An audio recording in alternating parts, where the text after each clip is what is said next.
Mes chers compatriotes, avant de m'exprimer, avant de vous dire ce que je suis venu vous dire, je dois d'abord vous faire à nouveau, une nouvelle fois, vous faire ma déclaration d'amour. Je vous aime. Je vous aime tellement. Je prends Dieu à témoin. Je vous aime tellement. J'aime tellement notre pays. Je l'aime tellement que je ne peux me permettre de continuer à observer un mutisme dégradant pour moi-même, pour ma conscience, que je continue de garder un silence presque complice. Mes chers compatriotes, au nom de cet amour, je suis obligé de vous dire ce que je pense, la vérité. En 2016, nous avions décidé de passer aux élections et nous avons voulu, nous avons décidé et nous avons pu élire le chef de l'État actuel, l'ancien candidat Faustin Archange Touadéra. Il avait été élu. Même si des voix s'élèvent, moi je n'étais pas dans le secret des dieux, je n'étais pas dans l'orchestration des élections. Même si quelques voix s'élèvent aujourd'hui, ou même beaucoup déjà, pour parler de mauvaises élections. Bref, les dernières le prouvent déjà à suffisance. Alors, je suis venu vous dire, mes chers compatriotes, qu'en 2016, nous avions espéré sortir, ou plutôt renouer avec le développement, renouer avec la paix, renouer tout simplement avec le bonheur, puisque c'est ce pour lequel nous travaillons tous les jours. Renouer avec le bonheur, avec le bien-être. Malheureusement, la rupture pour laquelle nous avions voté, la rupture, la promesse de rupture qui nous avait convaincus, malheureusement, cette rupture-là aujourd'hui est mise à mal. Elle est trahie. Trahie, je parle de trahison. La rupture a été trahie. Trahie par le chef de l'État, trahie par les siens, trahie par son entourage, les décideurs, les dirigeants. Cette confiance a été trahie.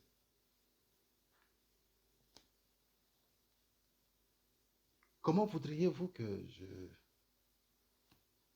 ne parle pas de moi, mais comment voudriez-vous que nous continuions à, à espérer des lendemains meilleurs avec ce régime si la promesse de la rupture, la promesse essentielle, le fondement même qui a permis l'élection du chef de l'État est trahi. Puisque on nous a parlé de rupture. Cette rupture aujourd'hui, elle s'exprime en quoi?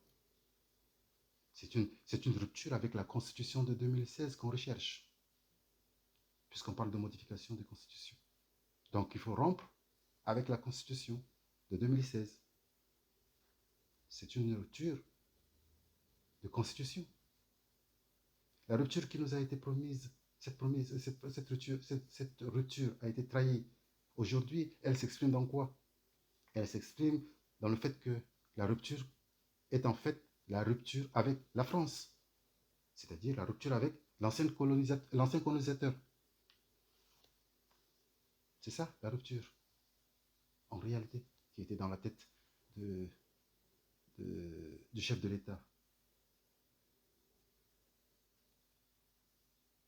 Je suis écœuré de le constater. Je suis déboussolé, désorienté. Je suis vraiment désolé pour notre pays. Je suis désolé pour notre pays. Mes chers compatriotes, comment voudriez-vous que, à titre personnel, et même nous tous, comment voudriez-vous que nous continuions à faire confiance à à un régime dont la préoccupation essentielle de chaque jour à un régime dont la préoccupation essentielle est le ventre et le sexe. Ça ne peut pas continuer comme ça. On ne peut pas, comme responsable, le seul souci qu'on puisse avoir, ou le souci premier qu'on puisse avoir, c'est mon ventre. Il faut que je gagne plus. Il faut que je gagne plus. Pour me nourrir ma famille. C'est pas la préoccupation essentielle d'un responsable gouvernemental. C'est pas les partis de jambes en l'air tout le temps. Et c'est ça qui gouverne notre pays. Voilà pourquoi j'ai décidé de retirer ma confiance depuis fort longtemps. Mais je ne l'ai jamais exprimé. Mes chers compatriotes, comment faire confiance à un gouvernement qui lui-même est commanditaire, à tout le monde complice, de meurtres, d'assassinats, d'enlèvements, de tortures, de séquestration, d'harcèlement, d'instrumentalisation de la justice, d'embrigadement des jeunes dans la commission d'actions anti-républicaines. Les jeunes qui commettent des actes rétrogrades, des actions anti-républicaines, qui mènent des actions anti-républicaines dans le pays, c'est sous le commandement du gouvernement. Mes chers compatriotes,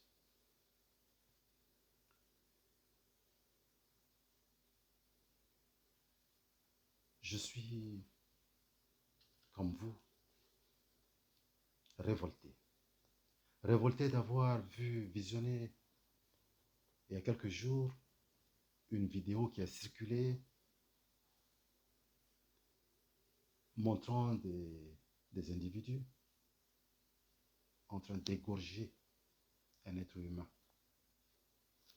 en présence plutôt d'un autre attaché qui attendait son tour, qui devait attendre son tour.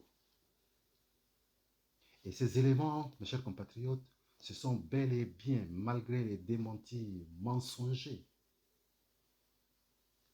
des responsables du gouvernement, de l'exécutif, malgré ces démentis mensongers, un démenti mal cousu, un démenti qui ne tient pas la route, ni scientifiquement, ni moralement, ni politiquement. C'est salissant. C'est vraiment salissant. Alors, malgré ces démentis, il a été prouvé, qu'on vient de nous dire le contraire, que ces éléments appartiennent bel et bien aux forces de défense et de sécurité de notre pays.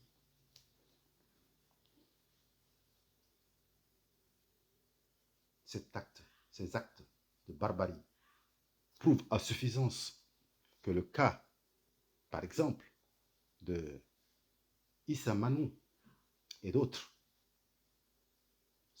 seraient avérés malgré les démentis des plus hauts responsables de l'exécutif, des plus hauts responsables du régime plutôt, du régime.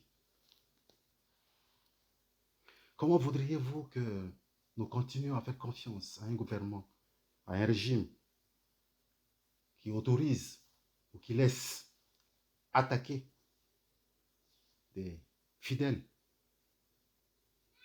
dans les mosquées, en l'occurrence la mosquée de Bambari? On n'a pas oublié. On n'oublie pas, tout est documenté. Combien de morts a été fait à Bambari? Bref, tellement c'est documenté, je ne vous perdrai pas votre temps en citant des exemples. Mais voilà, comment voudriez-vous qu'on continue à faire confiance à un régime dont les dirigeants font montre d'une insolente ostentatoire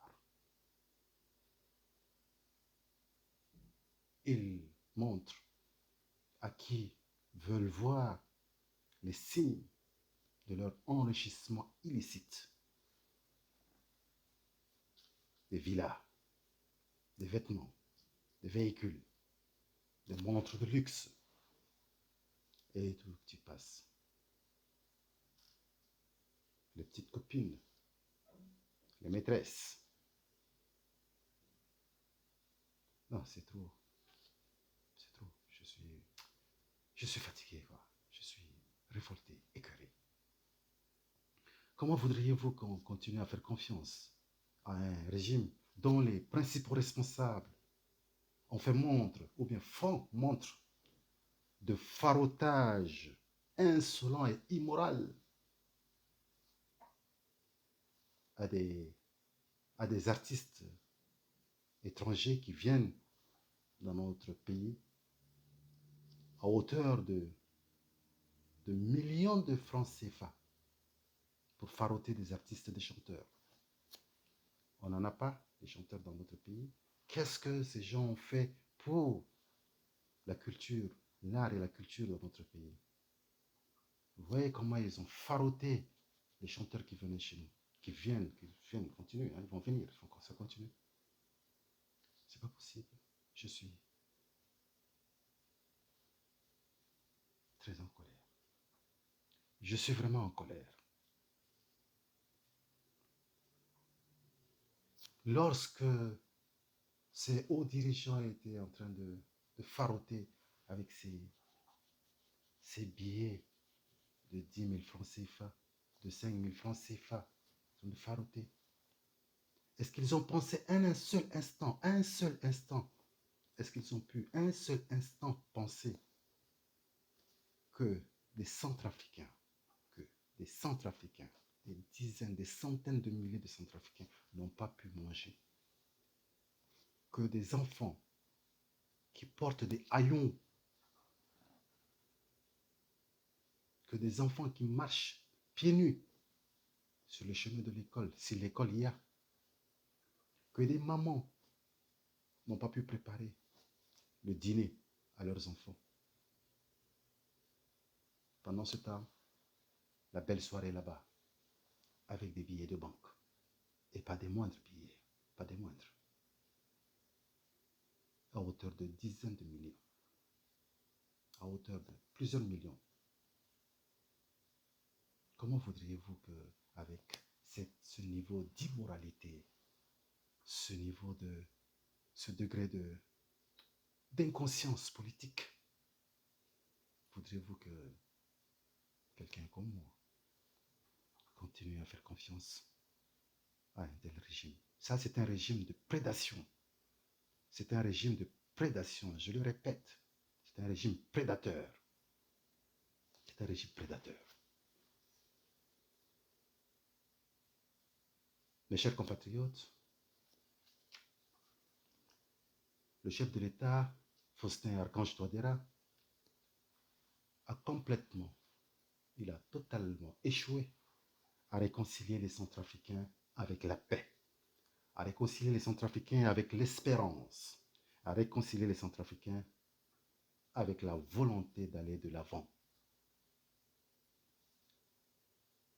La volonté des Centrafricains est chaque fois brisée, broyée. Vous avez envie de faire quelque chose de bien, mais vous êtes réduit à néant. Vous êtes broyé, écrasé.